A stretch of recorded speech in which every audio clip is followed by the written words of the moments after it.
سلام بچه ها، حالتون چطوره؟ خوبین؟ چه خبرها؟ من الان خواستم برم بیرون، داشتم آماده می شدم، گفتم که براتون ویدیو بگیرم و با هم دیگه کمی صحبت بکنیم. امروز روزا تعطیله و به خاطر اینکه من هفته پیش مسافرت رفته بودم اینجور بودم که خب هفته جدید که اومد با اینکه تعطیلات هستش ولی من هر روزش میخوام کار بکنم که جبران بشه این چند روز که رفتم مسافرت. بعد ما دیروز از بیمارا سوال کردیم که حالا فردا میاین نمیاین کی میاین و اینا و همهشون گفتن که فردا نیستیم و فردا نمیایم.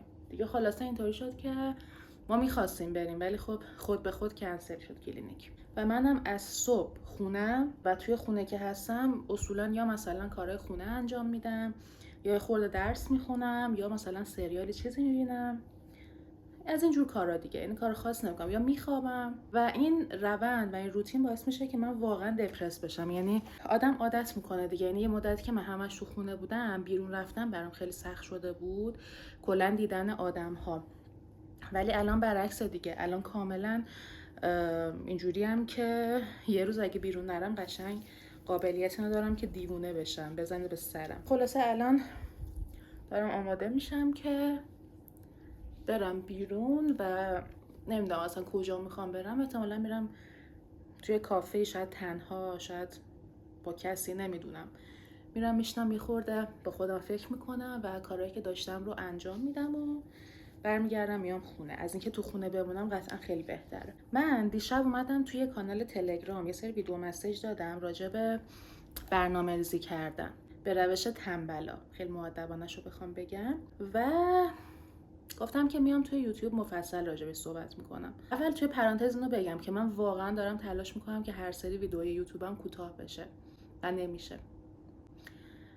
کلا رو دور صحبت که میافتم دیگه کسی نمیتونه منو متوقف بکنه. ولی این سری واقعا تلاش خودم میکنم که ویدیوم اونقدر طولانی نباشه و بتونم زودتر تمامش بکنم. تمام تلاش خودم میکنم دیگه. خلاصه اومدم راجع به برنامه‌ریزی کردن صحبت کردم و من تا حالا چند بار توی کانالم به این موضوع اشاره کردم که من با اینکه مثلا خیلی آدمیم که دوست دارم زندگی منظم باشه ولی هیچ وقت نتونستم مثلا با پلنرهای کاغذی ارتباط بگیرم. این خیلی برای من بد بود. یعنی واقعا من احساس نیاز به برنامه ریزی کردن و نوشتن رو داشتم ولی خب اونقدر به من کمکی نمی‌کرد. بعد من هی اومدم روش‌های مختلف امتحان کردم، نمیدونم پلنرهای آماده گرفتم، خودم پلنر اومدم طراحی کردم، اصلا هیچ طراحی هم نکردم و همینجور صرفا روی برگه اومدم خیلی ساده نوشتم و همه کار خلاصه کردم ولی نشد. دیده میگن که من آدم فلان چیز نیستم، من واقعا آدم برنامه ریزی روی برگه و نوشتن نیستم. منم فکر کردم گفتم که خب من که واقعا نیاز به برنامه ریزی کردن دارم. نمیتونم بگم که خب چون که مثلا روی برگه نمیتونم برنامه ریزی بکنم پس برنامه ریزی نکنم دیگه. کلا نه، به هر حال باید یه روشی باشه که بهت کمک بکنه. و شنیده بودم از دیگران که اومدیم مثلا روش‌های مختلف رو امتحان کردیم تا بالاخره فهمیدیم که راه برنامه‌ریزی ما چی هستش. و من اومدم این کارو کردم دیگه. خودم فکر کردم گفتم که خب چیزی که همیشه همراه من هست گوشیه و هیچ وقت ازم جدا نمیشه. یعنی مثلا چه میدونم هر جایی که برم این گوشی همراه هم هست. تو چه بگیر مثلا سر کار، بگیر توی مهمونی، بگیر مثلا توی یه تفریح، توی خونه، توی خیابون، توی ماشین که نشستی، همه جا این گوشی پیشته و میتونی راحت بری سراغش، خصوصا توی فضاهای مجازی مثلا اپلیکیشن های مثل تلگرام، اینستاگرام، همه اینا. چقدر زیاد دارم کانسیلر میزنم.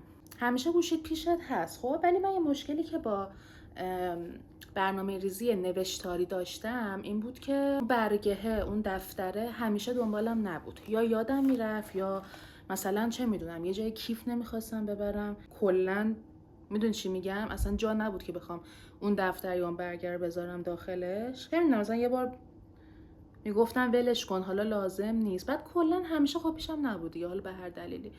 و خب این برای من فایده نداشت. مثلا اینجوری بود که من باید برنامه هامو تهش توی ذهنم نگه می‌داشتم که یادم نره و من لازم داشتم که همیشه برنامه هامو بنویسم یه جایی و همش یه حالت لیست مانند جلوی چشمم باشه که من هی ببینمش و یادم هم نره. خلاصه گفتم که به خاطر همین بذار من تو گوشیم بنویسم. یعنی چیزی نبود که بخوام تصمیم بگیرم یا مثلا روش فکر بکنم. و دیدم که کاملا ناخودآگاه، مثلا فردا می‌خواستم یه سری کارو انجام بدم، کاملا ناخودآگاه توی سیو مسیج گوشیم مینوشتم، توی سیو مسیج تلگرام، و یادم هم نمیرفت.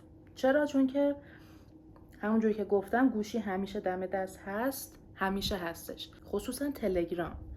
بعد نمیدونم حالا شما هم اینطوری هستین یا نه، ولی من سیو مسیج تلگرامم کلا پین شده اون قسمت بالا و خیلی تو چشم کلا. یعنی مثلا من هر چی بخوام سیو بکنم دیگه اسمش سیو مسیجه دیگه، هر چی که بخوام سیو بکنم میفرستم اونجا. حالا میخواد آهنگ باشه، میخواد مثلا یه متن باشه، عکس باشه، ویدیو باشه، نوشته باشه، پیامی باشه بخوام فوروارد بکنم و نگه دارم.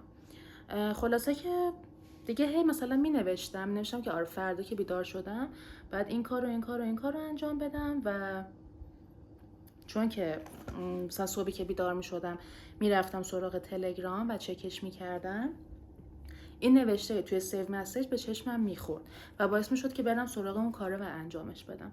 خلاصه اینطوری شد که خب تو که الان میبینی که خب با سیو مسیج و با کلا گوشی واسه برنامه ریزی کردن راحت تری، خب بیا کلا برنامه ریزیت رو انتقال بده این سمتی.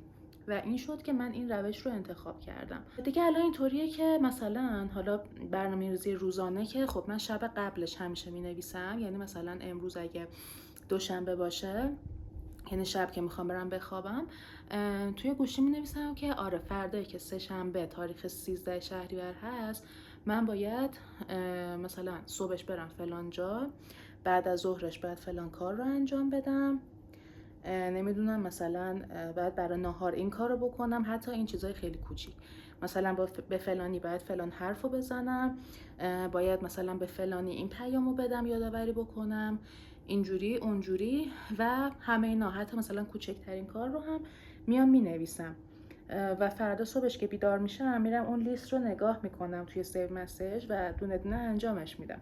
و این باعث میشه که خیلی من ذهنم مرتب تر باشه و بدونم که خب آقا من امروز این کارا رو دارم انجام بدم و متناسب با این لیستی که نوشتم میام تایمم رو برنامه ریزی میکنم. مثلا یه روزی کارم خیلی بیشتره، میگم که خب من مجبورم که امروز صبح زودتر بیدار بشم، یا مثلا امروز اگه کارم خیلی زیاده دیگه فرصت نمیکنم که سریال ببینم، یا مثلا چه میدونم کارهای حاشیه‌ای تر رو انجام بدم چون کارهای واجب تر امروز دارم. اینطوری میشه که برنامه ریزی خیلی قشنگ شکل میگیره و تو در نهایت به همه کارات میرسی تقریبا، مگر اینکه حالا مشکلی پیش بیاد و نرسی به اون کارها. و از طرفی اینجوریه که مثلا دیدی یهو مثلا کل روز رو ریلکسی و هیچ کاری انجام نمیدی، ولی آخر شب که میرسه یهو میگی که این کارم که نمیدونم مثلا این کارو یادم رفت، وای این کار خیلی سنگینه، من الان نمیرسم دیگه انجام بدم. از اینجور حرفا وقتی که مینویسی سورپرایز نمیشی. یعنی میدونی که خب الان من امروز باید این کار رو انجام بدم، فلان کار سنگین رو دارم، پس میام از همون صبح براش برنامه ریزی میکنم، یا حالا خرد انجامش بدم، یا مثلا یه تیکه از مثلا بعد از ظهر یا صبحم رو بذارم کلا برای این کار، چون میدونم که یه کار سنگین در انتظارمه امروز و یه چیزی نمیاد سورپرایزم بکنه. حالا اینکه برای برنامه‌ریزی روزانه بود که خب این اصلا دیگه یه چیز ثابت شده برای من، یعنی خیلی بهش عادتم کردم حتی. ولی جدیداً اومدم فکر کردم دیدم که خب علاوه بر برنامه ریزی روزانه من به یک برنامه ریزی نیاز دارم که حتی شاید از لحاظ زمانی اونقدر محدود نیست. یعنی مثلا نمیتونم بگم که برنامه ریزی هفتگیه یا حتی ماهانه است، نمیتونم بگم، ولی میدونم که این کارها رو باید انجام بدم، حالا هر چقدر سریعتر بهتر. مثلا حالا من اگر که تونستم میام عکس اسکرین شات اون پیامم رو که توی سیو مسیجم هست براتون اینجا میذارم که نشون بدم. ولی مثلا میام مینویسم که خب من الان مثلا من توی این چند روز آینده باید برم ناخنامو ترمیم بکنم، باید برم با فلانی صحبت بکنم، با دکتر فلانی باید برم راجع به فلان مسئله صحبت بکنم. یعنی اینا مثلا فرصت زمانی نداره که بگم حتما تا سه‌شنبه بعد این کار انجام شده باشه. ولی هر چقدر که زودتر انجام بشه کار من خب خیلی بهتر روی روال میافته. یا مثلا یه ویدئوی یوتیوب بگیرم، چون من الان مثلا یوتیوبم دیگه خودتون دارین میبینین دیگه اونقدر برنامه منظمی نداره. ممکنه مثلا هفته یه دونه ویدیو بذارم، ممکنه مثلا 2 هفته یه بار بیام بذارم، ولی خب مثلا اینجوریه که خب آقا من میخوام الان یه ویدیو بسازم ولی هر وقت که فرصتش پیش بیاد. دیگه این که مثلا بیام یه سری سناریو برای اینستاگرامم بنویسم، برای تولید محتوا، مثلا یه سری برنامه بیام واسه کانال ویزیت آنلاینم بنویسم، بیام فلان کار رو بکنم، مثلا باید برم فلان لباس رو بخرم. همه این چیزها رو، کارهایی که در پیش رو دارم و حتما باید انجام بشه رو میام مینویسم. من همزمان آرایشم بکنم، میام همه اینا رو مینویسم به شکل یک لیست و اینجوریه که مثلا فردا که سه‌شنبه هست من کارهای خود سه‌شنبه‌مو میام لیست میکنم، میام مینویسمشون، ولی میبینم که اون وسط یه تایم خالی هم دارم. مثلا صبح تا ظهرم فلان کار رو انجام میدم، بعد از ظهرم کار خاصی ندارم به اون صورت و شبم دوباره برنامهش پره. میگم که خب حالا برای این پارت از روز من، یعنی بعد از ظهری که تایمم خالی تر هستش، من میتونم برم یکی از اون کارها رو بیام انجام بدم، اون کارهایی که توی اون لیست اصلی نوشتم، گفتم مثلا فرص زمانی نداره. مثلا اگر که یک بعد از ظهر من تایمم خالی بود، مثلا میرم فلان لباسی که لازم داشتم رو میرم میخرم، من امروز فرصت میکنم که برم این لباس رو بخرم. خلاصه که اینجوری خیلی برنامه منظم تر میشه و یه حالتی میشه که چیزی از قلم نمیفته. مثلا اینجوری نمیشه که بعد از یه مدت بگی که احساس بکنی که خیلی سردرگمی، یا مثلا وای چرا کارام پیش نمیره، چقدر مثلا زندگیم بی‌نظمه. اگر که اینجوری خورد منظم برنامه‌ت رو پیش ببری، خب منظم داره پیش میره دیگه قاعدتاً. و مثلا مثل ماشینیه که تو مرتب میری سرویسش میکنی و میری چکش میکنی، روغنش و بنزینش و موتورش و همه اینا رو هر روز، حالا هر روز که نه، مثلا هر از گاهی داری چک میکنی و قاعدتاً مثلا یهویی مشکلی واسه این ماشین پیش نمیاد چون حواست بوده به ماشین. ولی وقتی که مثلا فقط یه مدتی فقط سوار ماشینه باشی، هی بری هی بیای، به هیچیش هم دقت نکنی، یهو میبینی که وسط جاده گذاشتت و اون موقع مثلا به یه دردسر خیلی بزرگی میرسی. پس بهتره که از همین اول رسیدگی بکنی و این برنامه ریزی کردنه و این متحول شدنه رو نذاری برای اون وقتی که یهویی زندگیت به هم میریزه. چون میدونی که وقتی که مثلا یهویی زندگیت منفجر میشه و تازه بخوای بری یه چیزی رو درست بکنی، بری برنامه زندگیتو درست بکنی، خیلی فایده‌ای نداره. یعنی انگار که مثلا داری از صفر شروع میکنی. خب چه کاریه، تو خیلی منظم از همون اول پیش برو که نخوای از صفر دوباره شروع بکنی. میدونی چی میگم؟ خیلی خورد. حالا من به خاطر اینکه از هفته آینده از صبح باید برم بیرون و باید 2-3 شیفت کار بکنم، یعنی کار کردنم میخورده گسترده تر شده. از چند وقت پیش، حالا بچهای کانال تلگرام در جریان هستن، از چند وقت پیش من هی داشتم چیز میکردم، یه سری مثلا غذاها رو فریز میکردم یا مواد غذایی خام رو فریز میکردم که برای غذا پختن آماده باشه، که مثلا حالا من خونه نیستم و فرصت نمیکنم، خیلی راحت برم از تو فریزر یه بسته بردارم، تبدیلش بکنم به غذا که صرفا از گشنگی نمیریم. این هم یه کار خیلی خوب بود، یعنی واقعا یه چیزیه که به نظر من حداقل نصف زمانی که باید تو آشپزخونه باشی رو کم میکنه، بیشتر از نصف حتی. و خب خیلی ایده خوبی بود و الان مثلا اینجوریه که فریزر ما کاملا پره، یعنی پر از سبزیجات، پر از نمیدونم مواد پروتئینی، پر از غذاهایی که پختم، پر از همه چیز و خب خیلی خوبه. بعد داشتم به این فکر میکردم که الان اینقدر که تنوع برای من زیاد شده توی غذا درست کردن و مواد غذایی متنوعی الان توی یخچال نگه داشتیم، برای من الان سخته که مثلا حالا فردا میخوام غذا درست بکنم، خب چی درست بکنم، کدومش رو حالا بردارم درست بکنم. میدونی آدم وقتی که گزینه‌هاش هم خیلی زیاد میشه خب گیج میشه دیگه.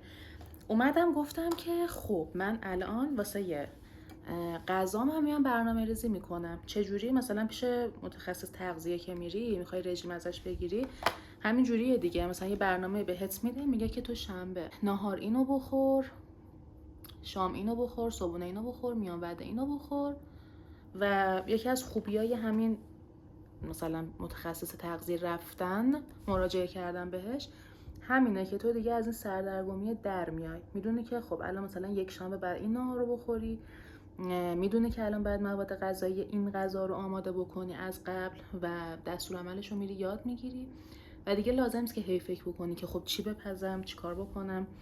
و اومدم گفتم که خب بذار منم این کار بکنم دیگه. میام برای خودم یه برنامه مینویسم برای هفته آیندم که خب شنبه مثلا برای نهار فلان غذا رو میخوام بپزم، مثلا عدس پلو. خب برای عدس پلو ما نیاز داریم به عدس و برنج و حالا گوشت، هر چیزی که دیگه دوست داری که قاطیش بکنی. و از روز قبلش من فکر میکنم که خب ببین من الان فردا باید عدس پلو بپزم، پس به این مواد نیاز دارم، پس برم اینا رو تهیه بکنم که بتونم سریع بپزمشون. یا مثلا میگم که من میخوام فردا، یعنی یک شنبه، میخوام مثلا قرمه سبزی که پخته بودم و فریز کرده بودم میخوام اونو بخورم.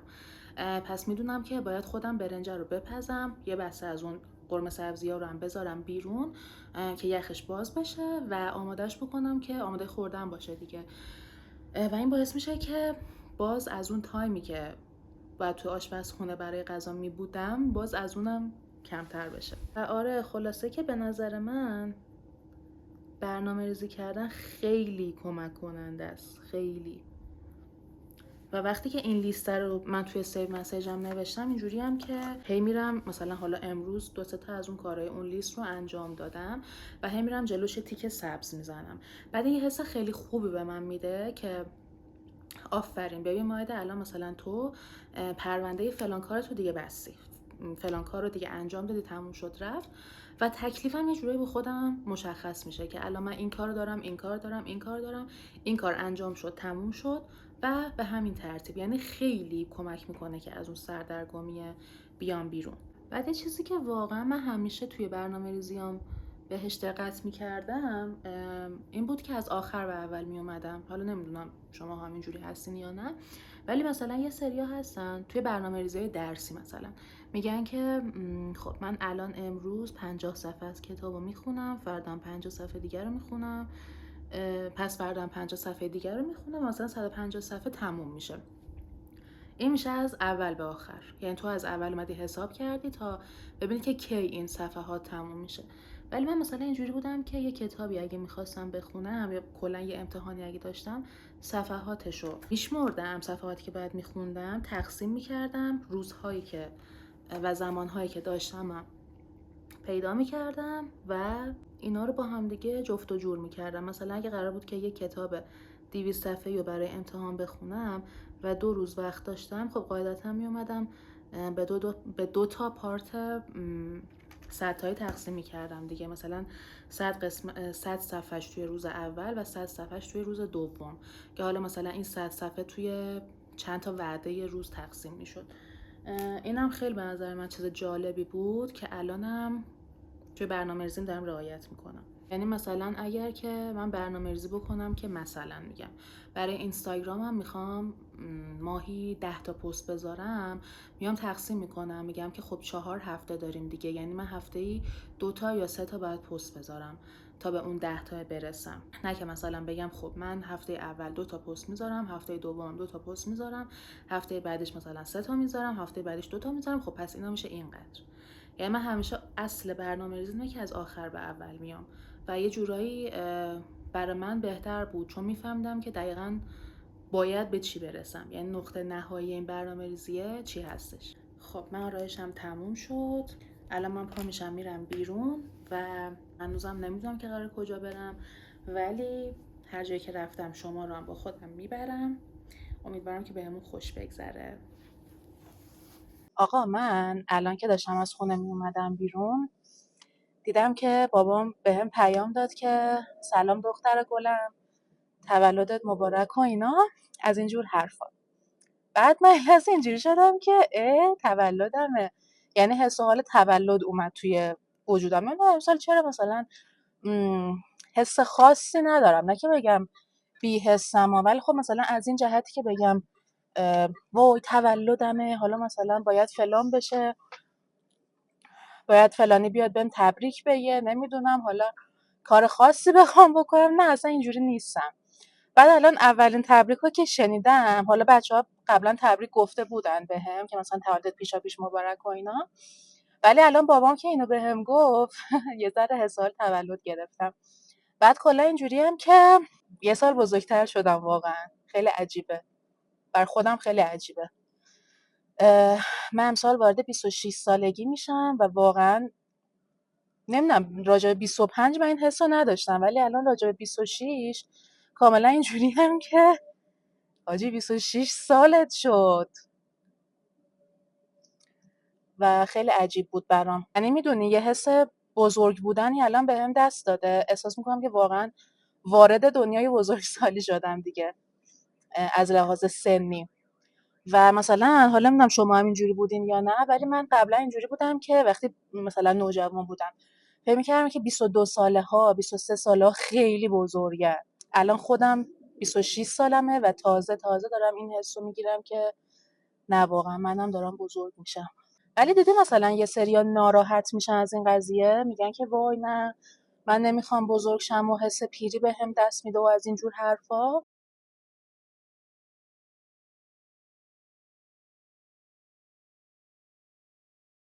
اتفاقا من اصلا اینجوری نیستم و میگم که آخ جون دارم به 30 سالگی نزدیک میشم. یعنی مثلا 30 سالگی برای من سن خیلی خوبیه. احساس میکنم که قراره که توی این چند سالی که تا 30 سالگی مونده خیلی بهم خوش بگذره. نمیدونم حالا واقعا اینطوری میشه یا نه، ولی حسی که دارم اینه که من جدیدن دارم معنی زندگی رو خوب درک میکنم و شاید علتش همین باشه که الان دوست دارم که بزرگتر بشم. مثلا احساس میکنم که وقتی که 30 سالم میشه به خیلی از چیزایی که دوست داشتم رسیدم. مثلا به اون حالت آرمانی که همیشه دلم میخواسته رسیدم و حالم خوبه و نمیدونم همه چیز تقریبا تثبیت شده و یه همچین تصوراتی از 30 سالگیم دارم و به خاطر همین واقعا حس خوبی دارم از بزرگتر شدنم و خصوصا نزدیک شدن به 30 سالگی. چون من مثلا این چند وقت اخیر اگر که حال خوبی داشتم به خاطر این بود که چند تا کاری که توی ذهنم قفل بود و فکر میکردم که هیچ وقت نمیتونم انجام بدم رو انجام دادم. یکیش هم مثلا همین رانندگی کردن، یعنی یه نمونهشه این فقط. و آره خلاصه که الان احساس میکنم که هر چقدر این کارای قفل شده توی ذهنم رو بیشتر انجام بدم، انگاری که بیشتر حالم خوب میشه و اعتماد به نفس میگیرم. امیدوارم که واقعا همینجوری باشه دیگه. من به همین امید الان دارم ادامه میدم.